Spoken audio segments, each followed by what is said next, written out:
Thank you very much. Hopefully my public speaking skills will match with my mountain biking skills, so we'll see how we go. Stakeholder engagement. I manage a tip normally, so this was a crash course, as you would say, in stakeholder engagement. I do deal with it, but not on the level of when a new contract is being started. So yeah, this is a really great learning experience for me, and I'll probably leave it at that. So I won't go into the contract that much, but will go through kind of a lot of those difficulties you'll get with encountering certain stakeholder groups and certain people. So we'll get into it. Quick intro. We'll go through some waste audits, media, that'll play a fairly large part, and data. There's a few other bits and pieces in there as well, the lessons learned. So we had an existing 5 Net Waste Member Council contract, so that had gone on for around 7 years. It was coming to an end. It gave us an ideal opportunity to go in with a food and garden waste service. It was coming to the end of its term. There was a decision made to invite member councils to participate in this future contract, so it's always a great thing to get as many councils as you can for these regional areas, because that really helps us in getting a good price from our contractors. So then the scope was expanded just to include that food waste and garden organics. So we had 5 member councils in the original contract. 6 additional member councils decided to participate, and we signed this Memorandum of Understanding, so the MOU. MOUs, they're not a binding thing, but it does give you opportunity to kind of highlight this new contract for your council, so it was a really great idea. There's a fair number of councils there. They're all within kind of a 300 to 400 kilometre range there, so they were the original ones of the MOU. So they're all going to be involved in this tender process. So out of that, we had 6 from the original group, and they moved past the MOU stage into this actual contract stage. Okay, so our stakeholder engagement, it's already begun. So we tabled it at council. We said, look, we're going to do this. We had a bit of a few nerves in the room, but look, part of that MOU is to make sure your general manager knows, and it basically feeds down through the ranks of council to your councillors, and they're the people you've really got to get across the line.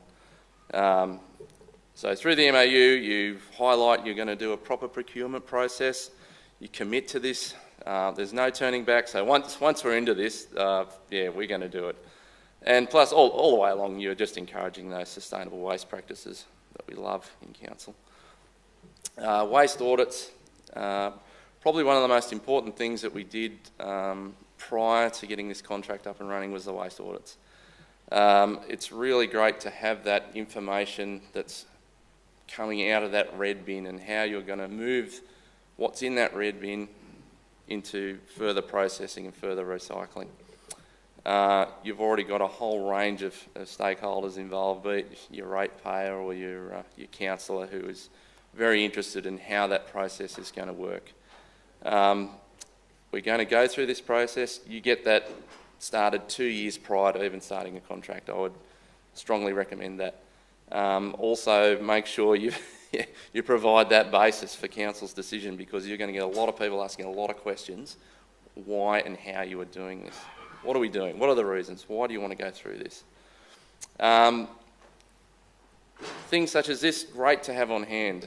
We had a lot of people ring up with those very same questions, and you can pull something like that out and look at it straight away and say, look, you got over 50% in that bin that just needs to get out of there. So there's plenty of reasons, and there's plenty of good reasons why we need to do this.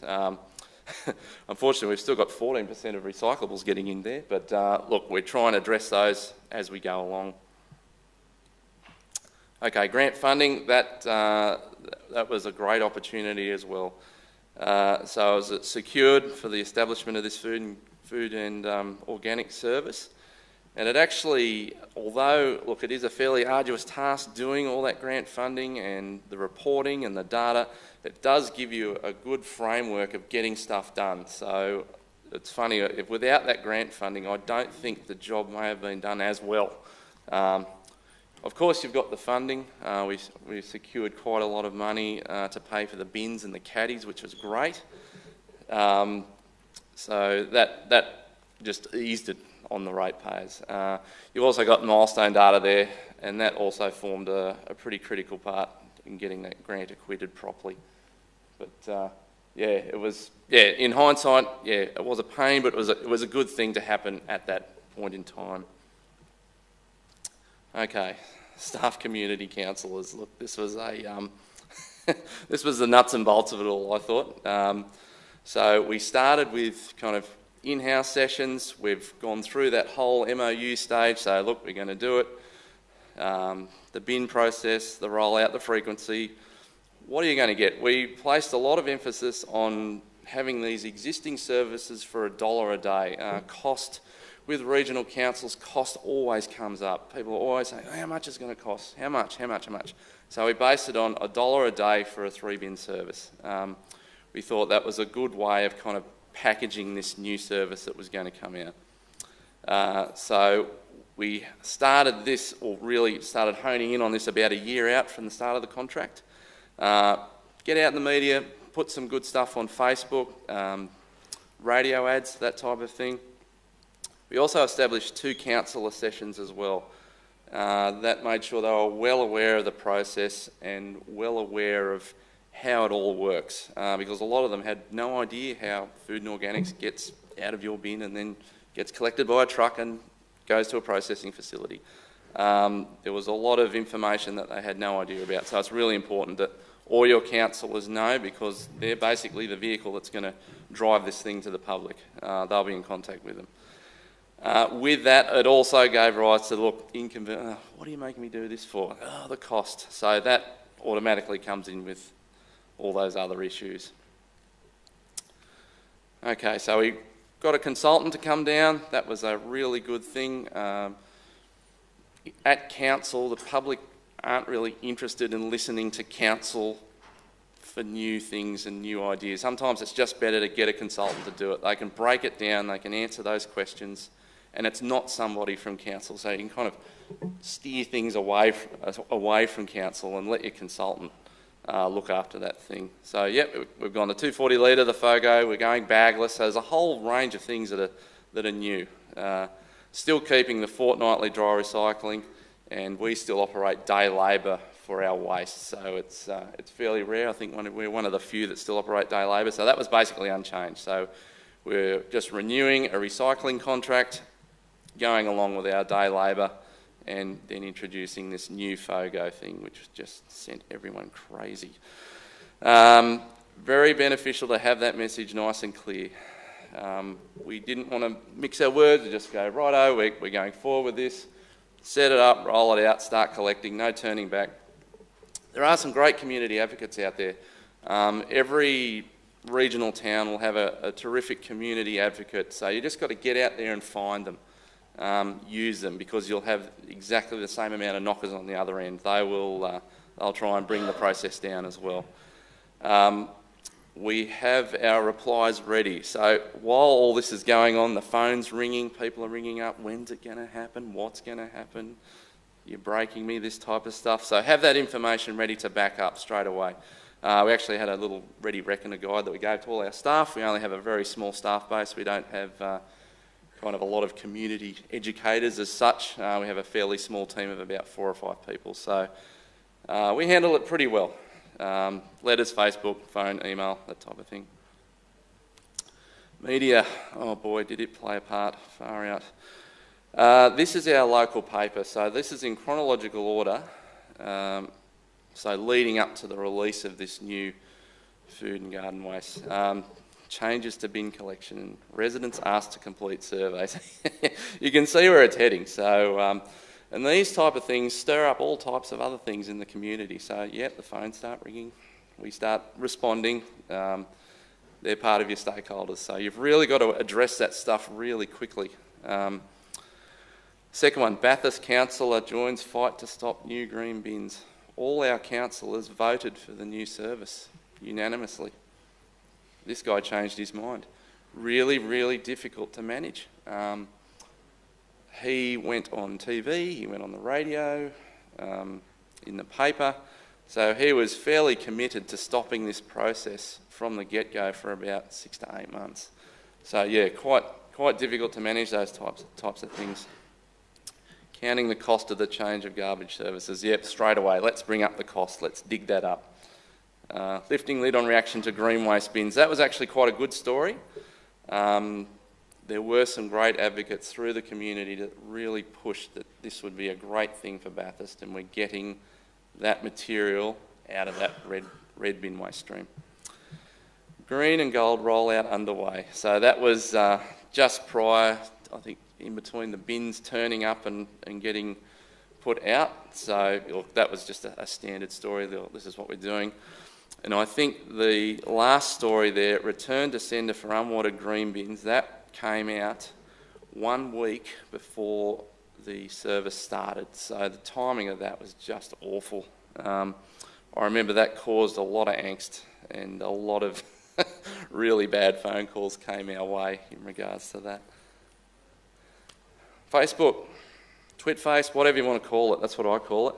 One of the greatest things for council, and probably one of the worst things for council, that's a photo I took September, so about a year and a half before the service rolled out.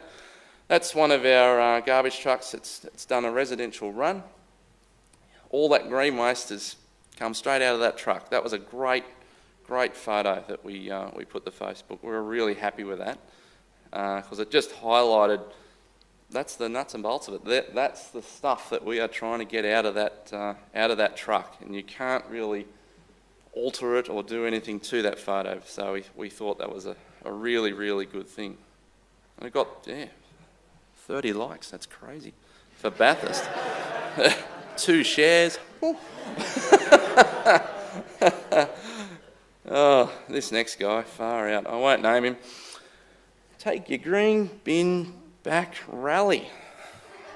That rally went ahead. This is a legitimate thing that happened. This guy owned a newsagent. He was absolutely livid that council was going to introduce a food and organic service. He liked composting. He's got his little chipper there, so him and 30 of his followers, they stormed a council meeting complete with a mushroom hat that he had made, and gave it to the general manager and the mayor. He absolutely gave them both barrels. It was funny though, there was a core group of about 30 to 40 people that really tried to upset this whole apple cart along the way. But look, they got their say. They were told to sit down and be quiet at the end of it. Once they'd got it out of their system, we actually didn't hear from them ever again. So look, you're always going to get those things and be prepared for them. There's not much, and there's a lot of stuff you can't really do about it either. They've just got to run their course. Okay, so we're rolling out. We've had to roll out 28,000 new services. Oh boy. Pick up 14,000 old recycling bins over a 2-week period. More staff sessions, customer staff service running at full. Every time you'd put the phone down, a ring, and ring. And that went on for 5 weeks straight. It was a crazy time. Fake smile of 2016 winner. I don't want to go there. Okay. Data. Look, this was really critical, and this was probably one of the biggest things that we found was a real issue with getting this service up and running. So when you're running all these bins out, you've got an existing database. Just about every corner block did not physically meet or match the postal ID of that property. So the contractor would take the bin out and he wouldn't be able to find the address. So one of my main jobs was actually interacting with the contractor and getting those addresses for him, making sure he could get all of those bins delivered. Vacant land charges. We still have 100 properties that weren't even on our rating yet, so they didn't get a bin. They wondered where theirs was. Strata properties, multiple residences. We had 300 of those, and they all were kind of individual issues. They had options to remove their bins from strata, so a lot of them did. Public housing, also a big issue. A lot of them didn't want it. Public housing rang up and said, look, we don't want any of these green bins, they're just going to contaminate them. So we actually removed quite a lot of them and then took them back sometime later. So yeah, a lot of running around, a lot of busy stuff. That's a typical email I would have got during that period. Cannot locate. Check database, rectified for reissue. I did that 300-400 times. I don't know how many times I did, but yeah, I was an expert at the end of it, that's for sure. Old recycling bins, you'd think, yeah, that wouldn't be too much of a problem. People would be wanting to get rid of theirs, but we had about 60-70% take up. That was done by the contractor. 30 to 40% remaining. I'll hurry this up. It cost us $10,000 to get that other 800 bins that didn't come back. That's just something to remember. Not everything goes to plan. We're still collecting yellow recycling bins right now. Still, 1 year later. Crazy. People just won't give them up. Complaints. Why should I pay for this? I don't need it. Why can't I opt out? You're killing me. Forced on the ratepayer. I don't normally complain, but I'll complain now because it seems like the right time to do that. Media, Facebook, all played its part for that 5 weeks. Yeah, ensure your stakeholder base is covered. That's going to happen. You can't stop it from happening. The Ready Reckoner guide came in quickly for that. Lessons learnt, at least 2 years lead time you need to get one of these new services put into place. Make sure your councillors are well briefed. You saw they changed their minds. Be prepared for changes in attitude. Everyone's happy, but that changes. Ready Reckoner, waste audits. Make sure you go and visit your GIS guys 1 year out and say, look guys, can we just do an audit of our existing database? That would be great. Use the media as best you can. Have your waste audits and surveys done. Revisit your councillors constantly.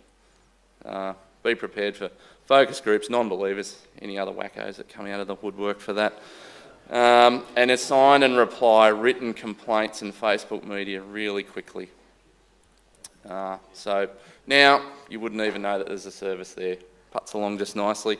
Contamination, food and garden waste, less 2%, sometimes to 0.5. Waste runs have been established, stabilised, minimal disruption. At the end of it, look, we've got 3,479 tonnes of FOGO diverted and 2,400 tonnes of dry recyclables. So look, that's great for Bathurst. Plastic bags are still an issue, as it's bagless, but look, you try and nail that with more education. And we have another audit coming in shortly, so it'd be great to see the results of that. Thank you.